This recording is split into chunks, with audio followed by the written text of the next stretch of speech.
she ever ponder giving in? Giving up? Most of us would. But that was not how Harriet Tubman's singular mind worked. Where others saw shut doors and unscalable brick walls, she dreamed into being tunnels and ladders. Submission to re-enslavement was not an option, and she did not face that storm alone. On the December night in 1860, when Harriet Tubman found herself trapped by winter weather, she was making one of her final trips through the woods of Maryland's coastal plain to rescue stolen souls. Their lives had been taken from them by a class of racial elites who feasted on the flesh of vulnerable people, turning the muscles of their victims' bodies, the children of their wombs, and the knowledge in their heads into long-term capital and short-term comfort. But these black captives did not appear at the designated meeting place that night. So Harriet waited. Petite with a slender build and still limber in her late 30s, she pressed her back against the bark of a thick tree.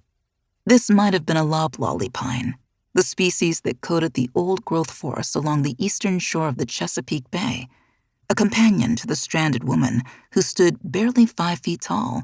That evergreen would have cast a net of protective crystalline needles. Harriet's business in the woods was dangerous and secret.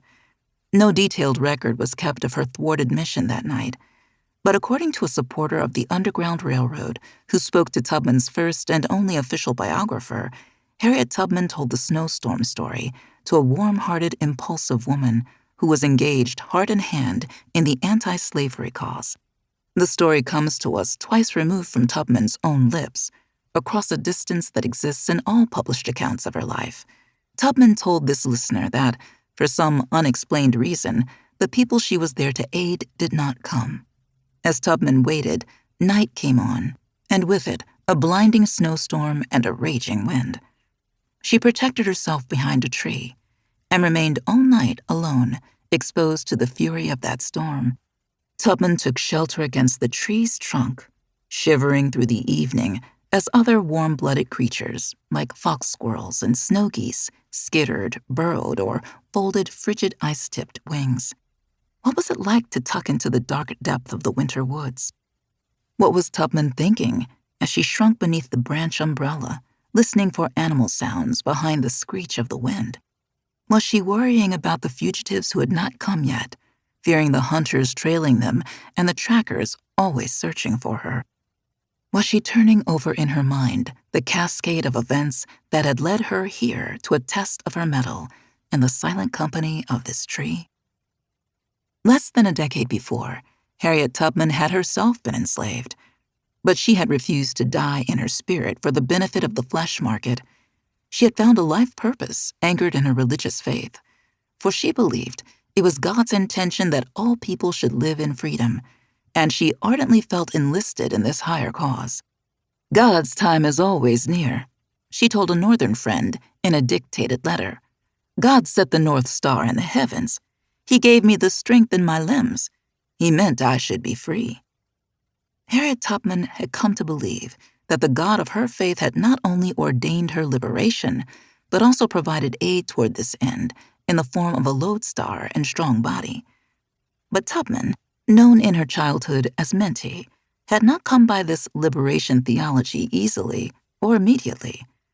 Her notion was radical in the mainstream society of her time that conceived of a God of social order and racial hierarchy.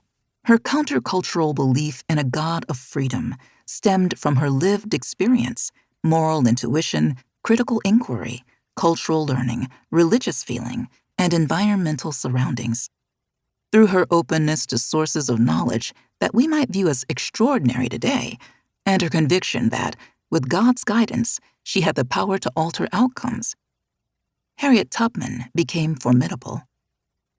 So when that warm-hearted woman who listened to the snowstorm tale reacted this way, "Why, Harriet, didn't you almost feel when you were lying alone as if there was no God?" She was fundamentally misunderstanding Harriet Tubman. For Harriet insisted she was not alone. God was with her, and it was in perilous places like this forest that she felt his presence most profoundly. "I just asked Jesus to take care of me," Harriet